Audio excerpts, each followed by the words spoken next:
AITA for telling my brother's fiancée that she's not family yet and uninviting her for my daughter's birthday party. I, 35F, have one child, my daughter Lily, 7. I'm also recently divorced from Lily's father.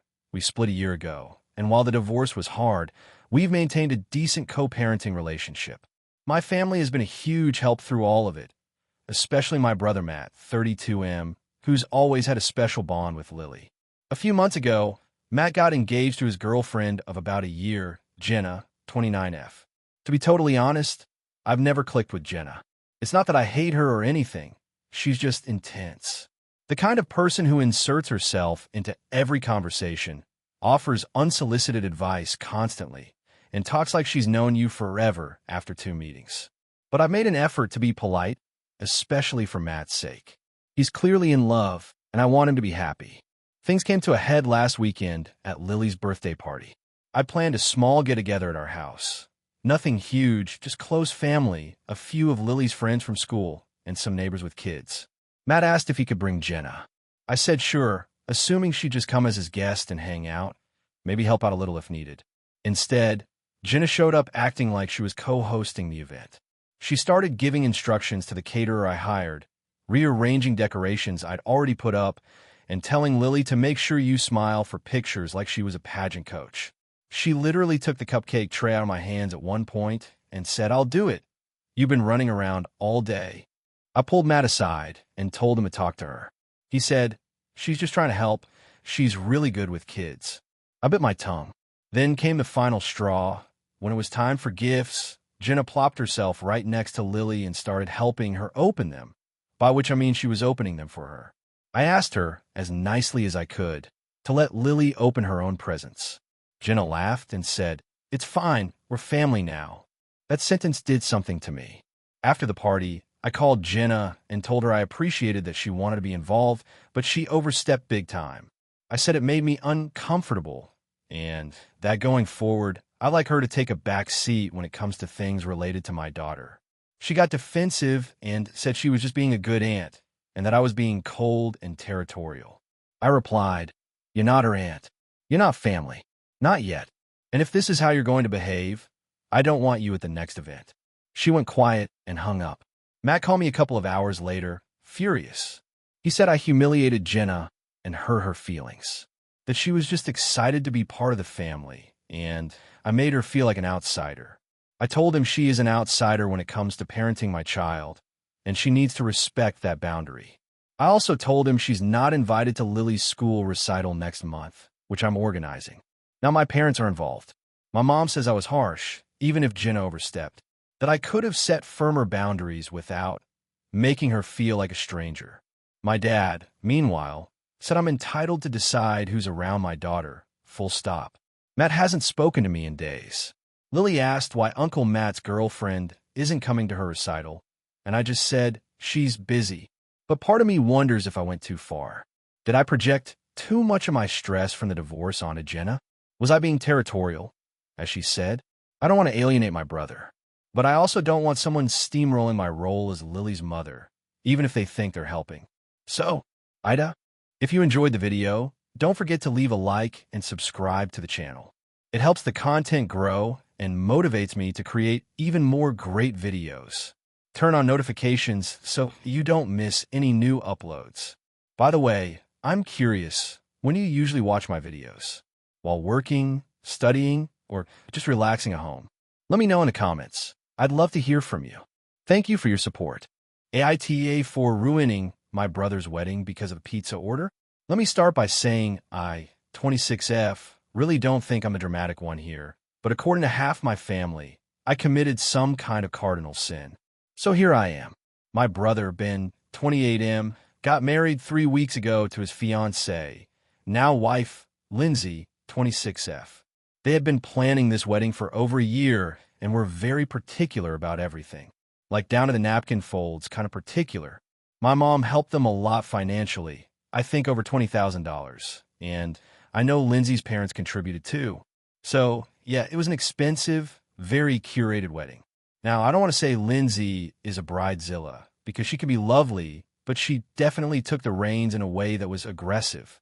There were spreadsheets, group chats, Dress fittings, meal tastings, and choreographed dance practices. I'm not even kidding. I was a bridesmaid. Not maid of honor. Her sister got that role, but still in the mix. The issue started during the rehearsal dinner. Lindsay is vegan and has a lot of dietary preferences, which is totally fine. The dinner was all plant-based, which I honestly expected. But when I asked if there were non-vegan options for the wedding reception, Lindsay looked at me like I had slapped her. She said, "This is our day. We're not serving murder." Okay, been tense, but fine. I dropped it. Day of the wedding comes, and I start feeling super lightheaded around 3 p.m. I'd had a banana and a protein bar all day, since we were running around getting ready. By the time the ceremony ended and the reception started, around 6 p.m., I was starving. I figured dinner would be served quickly, but nope. First there were speeches, then the first dance, then more photos, then a vegan appetizer of cucumber foam and beet tartlets the size of a quarter. I waited and waited. Finally, the main course came out around 8 p.m. It was some kind of lentil loaf with cashew cheese drizzle and a kale nut salad. I tried. I really did. But after 2 bites, I realized I was still ravenous and also starting to feel nauseated. I get migraines when I don't eat enough protein, and I could feel one creeping up. I quietly stepped outside, called a local pizza place, and ordered a large pepperoni pizza to be delivered to the venue. I even texted the driver detailed instructions so he wouldn't cause a scene. I figured I'd meet him out front, scarf a few slices in the parking lot, and come back like nothing happened. Except the driver showed up while I was in the bathroom and somehow got past the gate. I came out and found him, pizza box in hand, being escorted out by one of the venue staff, with Lindsay looking mortified. Apparently he had asked a bridesmaid, not me, where Anna was and waved the pizza box.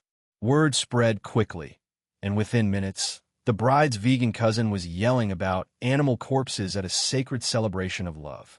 Lindsay pulled me aside, red in the face, and asked if I had really ordered a meat pizza to her wedding. I apologized and explained I felt faint and didn't want to cause any issues, so I tried to be discreet. She said it was incredibly disrespectful and that I had violated the safe space she tried to create. I told her I meant no harm, and honestly, I was just trying not to pass out. We didn't argue further at that point, but the mood shifted. My brother later told me I had humiliated them in front of their friends, and that people were whispering about it all night. I offered to apologize formally if that would help. He said it was too late and that I didn't understand what kind of message that's sent.